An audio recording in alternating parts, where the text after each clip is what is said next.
হঠাৎ জরুরি কাজ, তড়িঘড়ি চাকরির ইন্টারভিউর চিঠি, কিন্তু টিকিট কাটতে গিয়ে হতাশ, তৎকালে ওয়েটিং লিস্ট।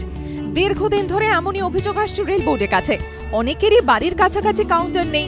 সকাল 8টায় তৎকাল টিকিট দেওয়া শুরু হওয়ায় তাই কাউন্টারে পৌঁছতেই টিকিট নিঃশেষ।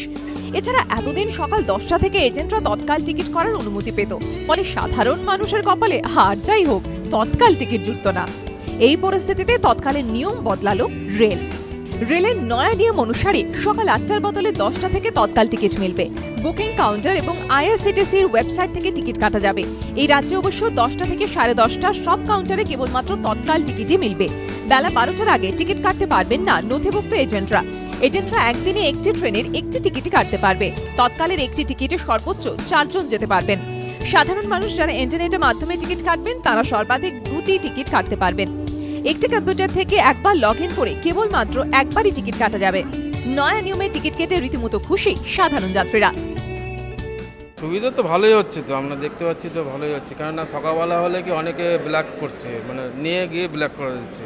তার থেকে আমরা এই টাইমে আসছি, বেশ ভালোই সুবিধা পাচ্ছি। অ্যাকচুয়ালি এখানে যে সিস্টেমটা করেছে না নতুন, যে আগে এসে লাইন দাও, দেন ওরা পুলিশেরা গার্ড করে সবাইকে লাইনে হয়েছে, I guess this is the best system. এখানে না কোনো মানে পরে এসে আগে টিকিট নেওয়া বা আগে এসে যে সে পরে টিকিট পাচ্ছে এরকম কোনো প্রবলেমই নেই। আজকের system I think is the best system. Rail বোর্ডের মুখপাত্র চন্দ্রলেখা মুখোপাধ্যায় জানিয়েছেন, নতুন এই ব্যবস্থায় সাধারণ যাত্রীদের কোনো অসুবিধে হচ্ছে কিনা তার উপর কড়া নজরদারি চালানো হবে।